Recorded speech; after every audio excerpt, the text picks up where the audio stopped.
welcome to today's episode of Quarantine Fitness. Tomorrow's Dwala Daily, we have 100 chair dips. So you'll go to your chair, and from here, you're going to sit down, scoot your butt off the edge, and dip until you've got a right angle to the side of those arms all the way up and back down again. 100 chair dips, guys. And guys, make sure whatever you're using is nice and stable. Make sure it doesn't flip on you. That's a pretty solid chair she's got there. That's key. Tomorrow's warm-up, we have a 6-minute AMRAP, 30 double unders or 45 single unders or 30 jumping jacks if you don't have a jump rope. 8 shoulder taps. I'm going to show you what that is. It's a push-up shoulder tap. And 12 air squats. So the shoulder tap, we're going to get into a push-up position, and from here, tap 1, tap 2, tap 3, all the way to 8. If that's too hard, guys, we're going to shift, shift, shift, shift. And notice, guys, on that shift and the shoulder tap, it is a lot of weight shifting over to one side. So when she goes for the shoulder tap, she's shifting all of her weight to the opposite arm and planting there. So just notice that as you're doing those shoulder taps. Once you get done with our warm-up, guys, we have a 1 to 2 minutes of runner's lunge stretch per leg. So I have a nice blanket here. I'm going to use that as a pad for my knee. I'm going to drop down onto the ground. I'm going to lean forward, pressing my hips towards the ground. I'm going to hold this position for 2 minutes on my left leg. And then I'm going to switch legs and hold this position for 2 minutes on my right.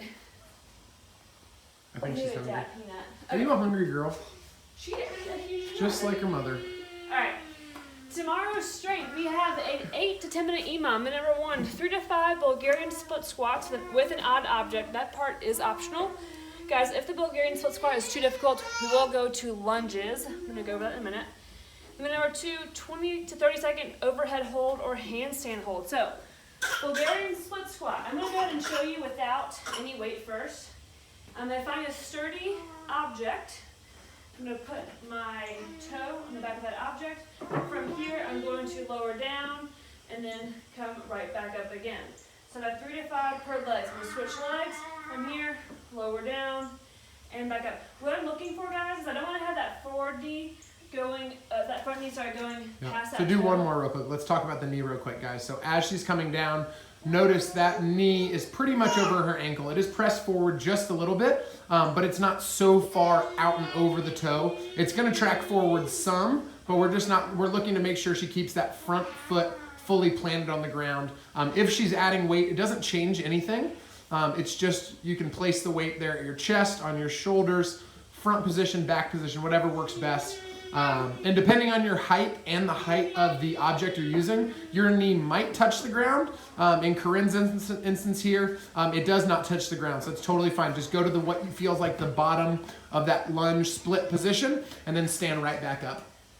All right, so that is your Bulgarian split squat. Again, if that is too difficult, go ahead and modify to regular lunges. And then number 2, 20 to 30 second overhead hold. Why are you being crazy? So overhead hold. I need to grab one object and hold like so. Active shoulders, nice tight midline here. This is too light, guys. I can grab 1 to 2 and same thing. Just keeping those arms nice and locked out. If that is a bit too easy, I can always go to a handstand hold. So from here, again, active shoulders, pressing my hands to the ground, legs together, toes pointed, and core engaged. All right. That is tomorrow's strength. Let's go over the workout of the day. We have, it's a Corinne special, 28, 21, 15, 9, Ella. Do you want to get out of here? Hi. Okay. We have a Corinne special, 28, 21, 15, 9, deadlift, squat, and press. Guys, after each set here, you're going to complete a 200-meter run. So that's going to go 28, 28, 28, run, 21, 21, 21, run, so on and so forth. Let's go over these movements here. So, your deadlift. Let's say I have 2, or let's have just 1 jug here. Ella's going to deadlift the other. So, I'm going to place my feet about hip to shoulder distance apart. Lower down, tap the ground, right back up again. Depending on your object, guys, you may not need to have to hit the ground all the way. Just get your hands to at least mid-shin here. So stand all the way up, back down again. Ella. You could use her.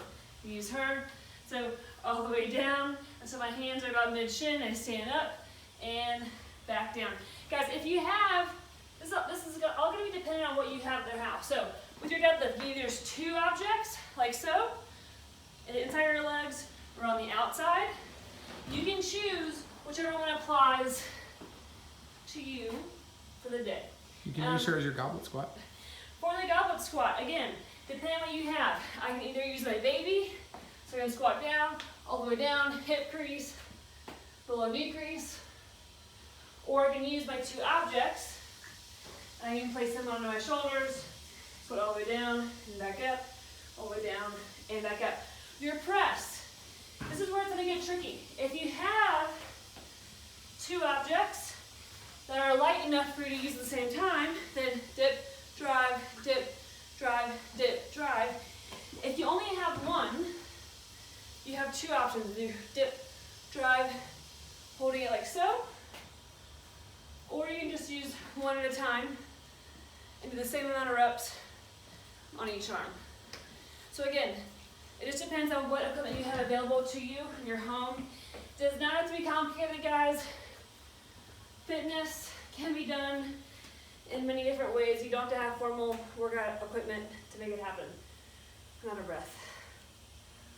All right, that's it for today, guys. I will see you guys tomorrow. Say bye.